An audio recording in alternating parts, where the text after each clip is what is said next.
Hello students, in the last class we talk about the Euler theorem and sorted distance problem and the best example we talk about. So today our first article is Brachistochrone theorem or Brachistochrone problem. So Brachistos का meaning क्या होता है? In the Greek word ब्राचिस्टोस का meaning होता है हमारा shortest और क्रोनस का मीनिंग होता है टाइम. तो इस थ्योरम को हम बोल सकते हैं, इस प्रॉब्लम को शॉर्टेस्ट टाइम प्रॉब्लम. ओके, इसकी स्टेटमेंट हमारी क्या है कि you have to find out the curve joining the point A and B which is travel by a particle moving under the gravity from A to B in the shortest time ignoring the friction and the other resistance. कहने का meaning क्या है, आपको एक curve find out करना है जिसमें कोई एक पार्टिकल है किसी एक पॉइंट ए से लेकर बी तक मूव कर रहा है इन द शॉर्टेस्ट टाइम, और वो किस तरीके से मूव कर रहा है, due to gravity it is moving, और उसमें कोई भी फ्रिक्शन नहीं है, कोई भी अदर रेजिस्टेंस हमारा नहीं है. इसी स्टेटमेंट को अगर हम रीराइट करें तो ये स्टेटमेंट इस फॉर्म में भी हो सकती है, you have to find out the path, you have to find out the path on which a particle in the absence of friction will slide from one point to another in the shortest time under the action of gravity. Okay, so that will be the statement of the Brachistochrone problem. So अगर हम इसमें graph की help से आपसे बात करें तो कहने का मीनिंग क्या है कि जैसे मान लीजिए मैं ये एक्स वाई प्लेन ले रहा हूँ आपको, so this is your x and this is your y. Okay, so हमारा एक पॉइंट जो पार्टिकल है वो ए पॉइंट पर है, तो ए पॉइंट से उसने मूव करना शुरू किया और वो कहाँ तक, आपका मूव करने के बाद बी तक पहुँच गया. ओके, तो ए से बी तक उसने मूव किया तो इस कर्व के अलोंग किया. This curve you have to find out, ये जो कर्व है इस कर्व को आपने फाइंड आउट करना है, एंड वो इस तरीके से मूव कर रहा है कि उसे शॉर्टेस्ट टाइम लगे ए से लेकर बी तक पहुँचने में. Okay, that is the brachistochrone problem. So we start about proof. Let us assume that A as the origin. So हमने यहाँ पे एज्यूम किया कि ए ओरिजन है एक्स एक्सिस पर. This is the x axis, horizontal line हमारी x axis है और ये हमारी जो वर्टिकली डाउनवर्ड है this is the y axis. तो ए ओरिजन पर है, इस coordinate will be 0 0 and X axis as the it is written over there, X axis as the horizontal line and Y axis is vertically downward. So we assume that कि जो particle है वो हमारा slide करता है किसी एक point A से लेकर बी तक. तो हमारा कर्व क्या बना, कर्व हमारा ये बन गया ए बी, जो ये कर्व बना this is your curve. Okay, and it is moving from A with 0 velocity and at time T it reach at the point P. Suppose that वो पी पॉइंट पर पहुंच जाता है आपका. तो स्टार्टिंग में आपकी इनिशियल वेलोसिटी क्या, उसने स्लाइड करना कहाँ से स्टार्ट किया है, आपका ए से स्टार्ट किया है. तो ए पर उसकी वेलोसिटी आपकी क्या है, 0. तो मूव करके वो किसी एक पॉइंट पी तक पहुंचता है. तो हमारे पास एक आर्क बन गई ए पी एक आर्क बन गई, and I am saying that A P is equal to S. जो हमारी स्पीड ऑफ द पार्टिकल है, स्पीड ऑफ द पार्टिकल हमारी क्या होगी, that will be D S by D T, rate of change of the displacement, that will be your speed. क्योंकि हमारा due to gravity जब हमारा पार्टिकल मूव होगा तो धीरे धीरे करके, पहले वो इनिशियल वेलोसिटी 0 से शुरू हुआ, धीरे धीरे करके उसकी वेलोसिटी जैसे जैसे नीचे आएगा वेलोसिटी इंक्रीज करती जाएगी. ओके, तो due to accelerated motion there will be the equation of the motion. तो हमारी इक्वेशन ऑफ मोशन होगी, equation of motion you know that there are the 3 equation of motion. It is written over there first equation and that is your second equation, and third equation I am using here. So I write down the third equation of motion. V square minus U square is equal to 2gs. यहाँ पर हमारा v का meaning क्या है, final velocity, u का meaning क्या है आपका इनिशियल वेलोसिटी, g का मीनिंग क्या है एक्सेलरेशन ड्यू टू ग्रेविटी, और s क्या है आपका displacement. Okay, so this equation I used here. Now we know that कि हमारा स्टार्टिंग में पार्टिकल कहाँ पर था, स्टार्टिंग में हमारा पार्टिकल था a पर. तो अगर पार्टिकल a पर था इनिशियली, तो इनिशियली वेलोसिटी हमारी क्या है पार्टिकल की 0. तो इनिशियली वेलोसिटी 0 है, तो that means u is equal to 0. So I am written here u will be equal to 0. जब u की वैल्यू मैं यहाँ पर 0 रखूँगा तो that will be V square is equal to 2gs. Okay, that will be V square equal to 2gs. v की value क्या आ जाएगी, root of 2gs. Okay, but जो हमारी डिस्प्लेसमेंट है वो किसके अलोंग है, कर्व जो हमने माना है वाई एक्स कर्व. तो this displacement is along the curve Y X. ये जो डिस्प्लेसमेंट है वो इस कर्व के अलोंग है वाई एक्स के. Okay, so we will say that S को हम किससे रिप्लेस कर देंगे, वाई से। So that's why V will be equal to root of 2g(y). अब v हमारा क्या है, v is ds/dt and that will be equal to root of 2g(y). Now we have to find out the time taken by a particle in moving from a point A to the end point B। तो A से B तक पहुंचने के लिए उसे कितना time लगता है, सपोज उसे टोटल टाइम t लगता है, तो t मैं कैसे निकालूंगा, 0 से लेकर t तक, डेट विल बी dt। अगर मैं dt को 1 से मल्टीप्लाई करता हूँ, यहाँ पे 1 लिख देता हूँ, और 1 को मैं क्या लिख देता हूँ, ds/ds। ओके, तो that will be your ds/ds into dt। तो dt को अगर मैं ds के डिवाइड में ले आता हूँ यहाँ पर, so it will be ds divide by ds/dt। Okay, now you know that कि जो हमारा ds है, अभी हमने पिछला आर्टिकल जो पढ़ा था आइलर थ्योरम, तो उसमें हमें पता है कि जो ds है वो ds हमने किस तरीके से निकाला था, राइट एंगल ट्रायंगल आपका फॉर्म करता है, उसमें हमारा ds² equal to dx² plus dy² था। तो ds कॉमन लेने के बाद that was root of 1 plus y² into dx। ये हमारे ds की वैल्यू थी, तो that will be ds and ds/dt की वैल्यू अभी हमने ऊपर देखी है, ds/dt ये रहा हमारा रूट ऑफ 2g(y). सो ये वैल्यू हम दोनों उठाकर यहाँ पर प्लेस कर देते हैं इस इंटीग्रल में। तो इंटीग्रल में वैल्यू प्लेस करने के बाद you will get this one. तो इस इंटीग्रल में हम वैल्यू प्लेस करते हैं, तो that we get t of y will be equal to root of 1 plus y² dx divided by root of 2g(y). Okay, so that will be equal to what, आपने integration इसका find out करना है। So what you have to do, just 1 by root 2g is come out from the integral and it will be equal to root of 1 plus y² divided by root y dx। अब that will be equal to t किसका function बन गया, हमारा y का, t of y will be equal to this one. तो ये हमारी functional बन चुका है, that is the your functional. t of y will be equal to 1 by root 2g integral root of 1 plus y² divided by y dx। Okay, तो हमारा यहाँ पर इंटीग्रेंड क्या है, इंटीग्रेंड इज दिस वन। अगर हम इसे फंक्शनल से, जनरल फंक्शनल से कंपेयर करें, तो f ऑफ x y की वैल्यू क्या आ गई है, root of 1 plus y² divided by y। अब आपको पता है कि अगर हमें इसे एक्सट्रीमाइज करना है मतलब मिनिमम या मैक्सिमम वैल्यू अगर हमें निकालनी है, तो इस पर्टिकुलर प्रॉब्लम के लिए हमें मिनिमम टाइम निकालना है, तो उसके लिए हमें इसे एक्सट्रीमाइज करना है। एक्सट्रीमाइज के लिए क्या करना है कि ये जो फंक्शन f है वो किसे सेटिस्फाई करना चाहिए, आपका आइलर थ्योरम को। ओके, सो आइलर इक्वेशन को सेटिस्फाई करना चाहिए। सो हमें यहाँ पे देखा कि जो ये इंटीग्रेंड है f, this is independent of x। तो हमारे पास आइलर थ्योरम के 3 पर्टिकुलर केसेस थे, independent of y, independent of y' and independent of x। तो इंडिपेंडेंट ऑफ x का केस अगर हम लेते हैं, that was the independent of x के लिए हमारी आइलर इक्वेशन ये बन जाती है, f minus y' into curl f by curl y' is equal to c। तो f की वैल्यू क्या है आपके पास, from the equation number 3 f की वैल्यू ये है। सो इस वैल्यू को उठा के यहाँ पे रखिए, माइनस ऑफ y' ऐसे कैसे, and curl f by curl y', जो थर्ड इक्वेशन है वहाँ से पार्शियल डेरिवेटिव कीजिए विद रिस्पेक्ट टू y'। जब with respect to y' partial derivative करेंगे तो y कांस्टेंट है, तो 1 बाई रूट y आपका ऐसे कैसे, और y' के रिस्पेक्ट में डेरिवेटिव करोगे तो y' divided by root of 1 plus y' is equal to c। Okay, जब टर्म्स को हमने रीअरेंज किया, so what it will be, that will be equal to root of 1 plus y' divided by root y minus of y' into y', that will be y' divided by root y into 1 plus y'। एल्शियम ले लीजिए, एल्शियम लेने के बाद that will be solve and you will get this one and that will be y' cancel out, c आपका इधर denominator में आ गया और इसे ऊपर ले जाइए। So that means you will get root of y into 1 plus y' is equal to 1 by c। अगर हम दोनों तरफ स्केलिंग करते हैं, you will get one, this will be equal to this one. 1 by c square is a constant, we call it as a constant k। Okay, so y plus y into y' is equal to k। हमें तो y' की value find out करनी है। So what you do here, y को right hand side में shift कीजिए and divided by y, तो y' की वैल्यू आ गई this one. This is your value of y'। But what is y'?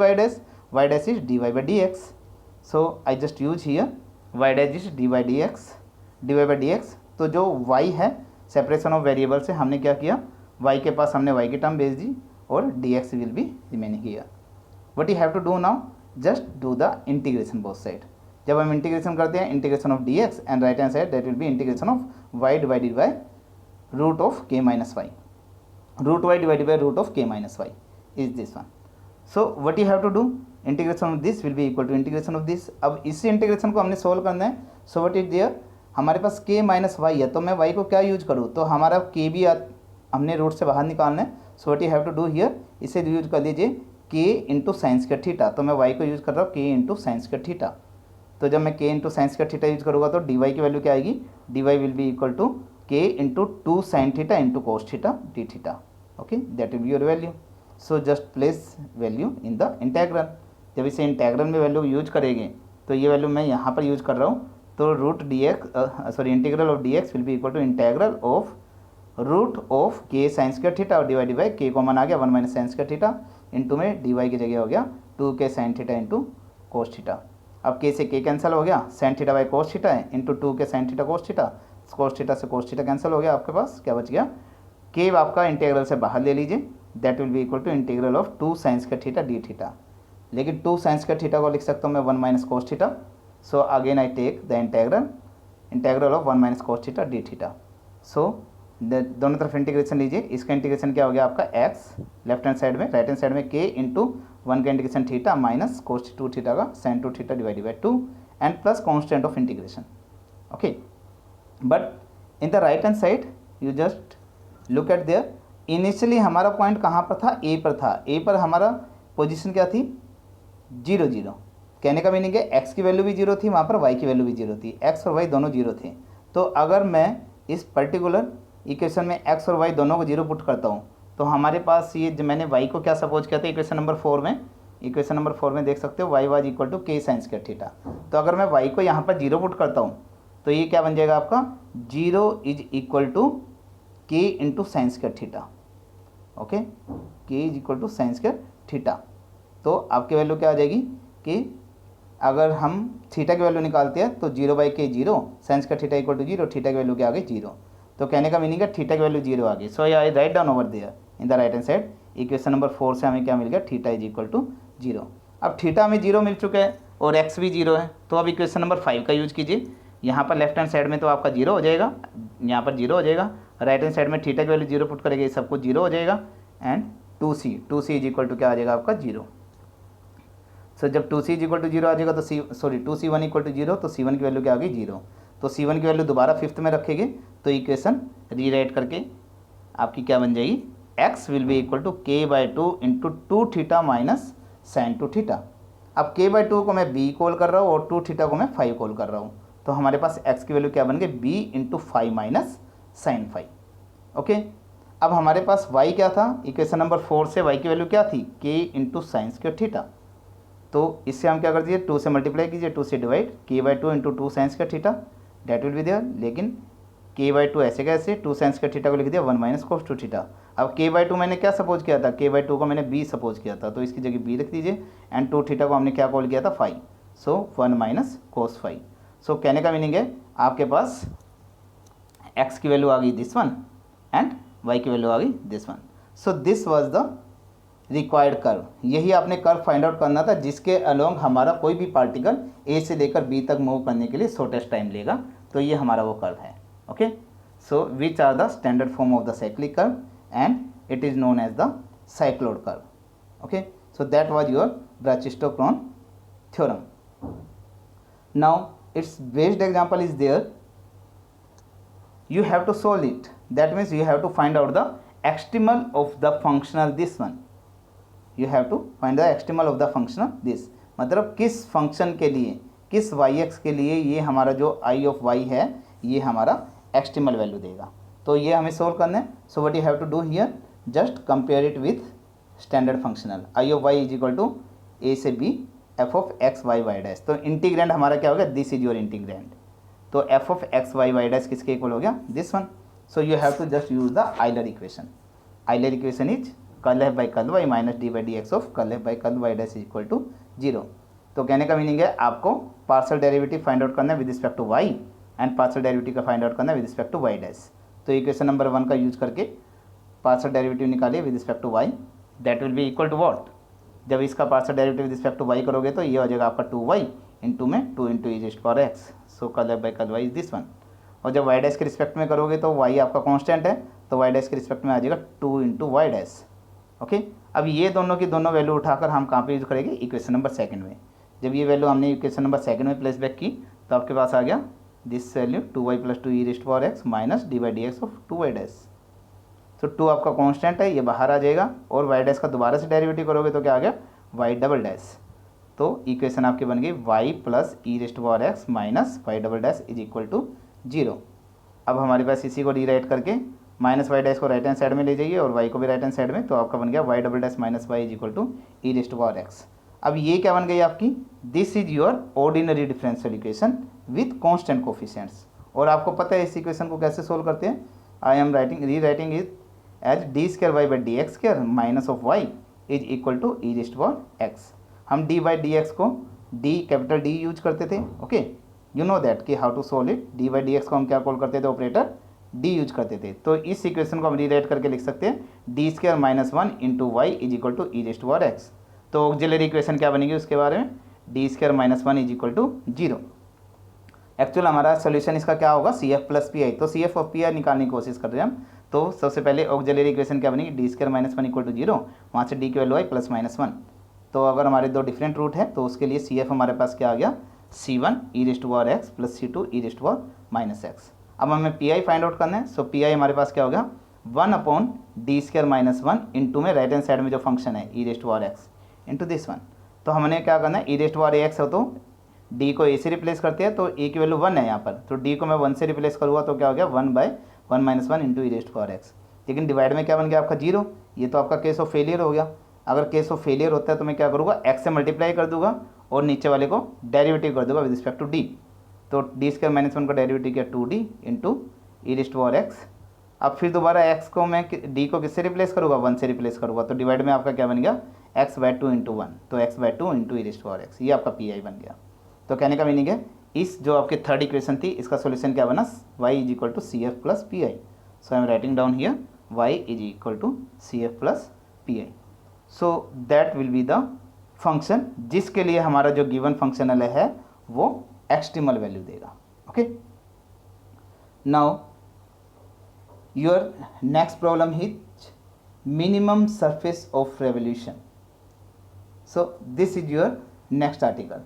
So minimum surface of revolution, just read the statement. What is the statement for it? कि find the curve passing through the point x0, y0 and x1, y1 which generates surface of minimum area which is rotated about x axis. तो कहने का meaning है हमें वो curve find out करना है जो x0, y0 और x1, y1 के से को ज्वाइन करने से मिलता है एंड वो जनरेट करें हमारी surface of minimum area when it is rotated about the x axis. तो आप फिगर से देख सकते हो यहाँ पर हमारे पास क्या है, एक तो पॉइंट है A x0 y0, एक पॉइंट है आपका B x1 y1। तो A से लेकर B तक हमने कहा मान लीजिए ये कर्व है, तो ये कर्व हमने फाइंड आउट करना है, एक्चुअली वाई एक्स है जो है। तो अगर मैं इसी कर्व को एक्स एक्सिस के अबाउट, ये जो हमारी एक्स एक्सिस है, एक्स एक्सिस के ये एक्स एक्सिस है, इसके अबाउट अगर मैं इसे को रोटेट करता हूँ तो रोटेट करने के बाद आपकी फिगर इस तरीके से बन जाएगी जैसे कि ये हमने शो की हुई है। Okay, so that was the figure. तो हमें ये फाइंड आउट करना है कि वो कौन सा कर्व होगा कि अगर हम उसे रोटेट करें अबाउट एक्स एक्सिस तो वो मिनिमम सरफेस दे। Okay, so this curve you have to find out. So that will be the statement of minimum surface of revolution. इसको अगर हम प्रूफ करते हैं अब start. So what is there here, let A x1 y0 and B x1 y1 be the two given points on the same side of the x axis। तो हमने same side of the x axis it is taken here, right hand side में लिया है। Okay, and y, let y is equal to yx be the continuous curve joining the point A and B। A और B को join करने वाला जो curve है जो हमें फाइंड आउट करना है वो हमारा क्या है, yx, वो हमने सपोज किया। Okay, and it is given here, यहाँ पर आपको पता है कि y की वैल्यू जो स्टार्टिंग पॉइंट x0 है, x0 पर y की वैल्यू क्या मिल रही है हमें, y0। और यहाँ पर x1 की वैल्यू डालता हूँ तो मेरे x1 वैल्यू डालने पर y की x की वैल्यू क्या मिलती है, y1। ओके, तो ये हमारी बाउंड्री कंडीशन होगी कि y एट x0 आपको मिल रहा है y0 और y एट x1 आपको मिल रहा है y1। Okay, so when rotated about the x axis then the area generated is given by equal to this one. Okay, I of y will be equal to what? I of y will be equal to this thing. So you can see from the figure. So हमें इसका area find out करना है, surface area हमने find out करना है। सो surface area हमारा क्या होगा, 2 pi r। ओके, तो हमारे पास अगर मैं फिगर से अगर आइडिया लगाती हूँ तो कहने का मीनिंग है सरफेस एरिया हमने निकालना है। तो ये वाला एक अगर मैं सरफेस एरिया देखता हूँ इसका, तो इस तरीके से हमारा ये सर्कल फॉर्म होगा। ओके, तो ये सर्कल फॉर्म होगा, तो सर्कल की मैं विड्थ मान लेता हूँ ds। तो अगर मैं ds विड्थ मानता हूँ तो हमारे ये सर्कल का ये सरफेस एरिया क्या बनेगा 2πr, और r हमारे पास क्या है radius, this is yx। Okay, along the y axis I am taking, so y is as a radius I am taking here. So ये हमारी रेडियस होगी y, और 2πr यानी कि 2πy आपका क्या बन गया, सरकमफ्रेंस बन गया। और हमने विड्थ इसकी ले रखी ds, तो हम ले लेंगे ये बार बार इसी तरीके का सर्कल हमारा चलता रहेगा। इसी तरीके के सर्कल करते करते करते ये हमारी पूरी की पूरी सरफेस बनेगी इस तरीके से। You can recognise that figure. Okay, तो हमारा ये कहाँ से कहाँ तक वेरी करेगा, ds हमने लेना है x0 से लेकर x1 तक, पूरे सरफेस को कवर करते हुए x0 से लेकर x1 तक। तो हम क्या लिखेंगे 2πy into ds from x0 to x1. So it can be written in this form, that is written over there. I of y will be equal to 2π into x0 to x1 y ds. Okay, but we know that कि जो हमारी value है ds की value आपकी क्या होती है, हम कई बार यूज कर चुके हैं, ds will be equal to 1 plus y dash square into dx. Okay, because we know that d x square will be equal to d x square plus d y square. वहाँ से D x square common आने के बाद हमारा 1 plus y dash square बचता है, दोनों तरफ रूट लेने के बाद डी एक्स की वैल्यू आ गई आपके पास दिस वन। ओके, जो हमने पिछले आर्टिकल में भी यूज की है। तो ये वैल्यू हम प्लेस बैक कर देते हैं यहाँ पर। जब वैल्यू को प्लेस बैक करेंगे तो आई ऑफ वाई क्या बन गया आपका 2π into x0 to x1 y into d x की वैल्यू आ गई 1 plus y dash square into d x. Okay, अब आपके पास फंक्शनल बन चुका है, this is your required functional. तो इस फंक्शनल के लिए हमें इस फंक्शनल को एक्सट्रीमाइज करना है। इसे एक्सट्रीमाइज करने के लिए हमें अननोन फंक्शन yx निकालना है। ओके, तो yx निकालने के लिए हम क्या करेंगे कि अगर ये f आपका आइलर इक्वेशन को सेटिस्फाई करे तब हमें इसकी एक्सट्रीम वैल्यू मिल जाएगी। ओके, तो कहने का मीनिंग है f को हम यूज करेंगे in the Euler equation. But if we look at the f, तो हमारा जो ये f है this is independent of x। तो अगर ये इंडिपेंडेंट ऑफ x है तो हमारे पास 3 केसेस थे। तो अगर हम 3 केसेस को डिस्कस करें तो हमारे पास जो इंडिपेंडेंट ऑफ x था उसके लिए आइडियल इक्वेशन क्या बन जाती है, f minus y dash into curl f by curl y dash is equal to c। तो जब इसे हम सोल्व करेंगे तो हमारे पास क्या बन जाएगा, f की वैल्यू पुट कर दीजिए, just this minus y dash ऐसे ऐसे, curl f by curl y dash करेंगे तो this value will be this one. Okay, जब इसी का हम एलसीएम लेते हैं, जब एलसीएम लेने के बाद आपका क्या बन जाएगा y into 1 plus y dash square minus y into में वाई डैश स्क्वायर बन गया, और जो डिवाइड में रूट था उसे राइट हैंड साइड में शिफ्ट किया, that will be equal to this one. Y को अंदर मल्टीप्लाई किया तो this one and this one, ये आपका कैंसिल हो गया, y dash square, y dash square से कैंसिल, इधर बच गया वाई, राइट हैंड साइड में आ गया c इंटू में 1 plus y dash square. So what you have to do, y dash की वैल्यू निकालनी है, दोनों तरफ स्केलिंग कर दीजिए। जब हम दोनों तरफ स्केलिंग करेंगे what we get here, y square will be equal to c square 1 plus y dash square. तो c square plus c square y dash square, हमने तो वैल्यू निकालनी है वाई डैश की, तो हमारे पास क्या आ गया c square y dash square equal to this one. तो अगर मैं वाई डैश स्क्वायर की वैल्यू देखता हूँ that will be this one, दोनों तरफ रूट ले लीजिए, रूट लेने के बाद वैल्यू आ गई आपकी ये। ओके, तो वाई डैश की वैल्यू आ गया, वाई डैश हमारा क्या है d y by d x, तो I am just replacing it, y a dash is d y by d x, और राइट हैंड साइड में आपका है y dash square divided by c. तो सेपरेशन ऑफ वेरिएबल कीजिए, जो आपकी y की टर्म्स है उसे लेफ्ट साइड में ले आइए और dx को राइट साइड में शिफ्ट कीजिए। सो जो c upon y root y square minus c square into d y is equal to d x. अब हमने क्या करना है, दोनों तरफ हमारा सेपरेशन ऑफ वेरिएबल हो चुका है, तो डी वाई के पास y की टर्म्स आ गई, डी एक्स के पास x की टर्म आ गई। अब दोनों तरफ इंटीग्रेशन कीजिए। जब लेफ्ट हैंड साइड का मैं इंटीग्रेशन करूँगा, सो यू नो दैट जो इसका डायरेक्ट इंटीग्रेशन है c is a constant 1 by root y square minus c square का इंटीग्रेशन क्या होगा, cos hyperbolic inverse y by c. Okay, and right hand side में dx का integration क्या होगा x, and plus constant of integration हमारा क्या है सपोज c1। ओके, तो कोस हाइपरबोलिक इनवर्स की वैल्यू क्या होगी हमारी x plus c1 divided by c। तो हम y बाई सी की अगर मैं वैल्यू निकालता हूँ तो क्या होगी, cos hyperbolic of x plus c1 by c। तो अगर मैं y की वैल्यू फाइंड आउट करता हूँ, सो y की वैल्यू आपकी क्या होगी, y will be equal to c into cos hyperbolic of x plus c1 divided by c. This will be your cos required curve। ये आपका वो रिक्वायर्ड कर्व है जिसको मैं अगर एक्स एक्सिस के अबाउट रोटेट करता हूँ तो हमें मिनिमम सरफेस देगा. Okay, so this curve is known as the catenary which is the required equation of the catenary. ये हमारी कैटेनरी की इक्वेशन है.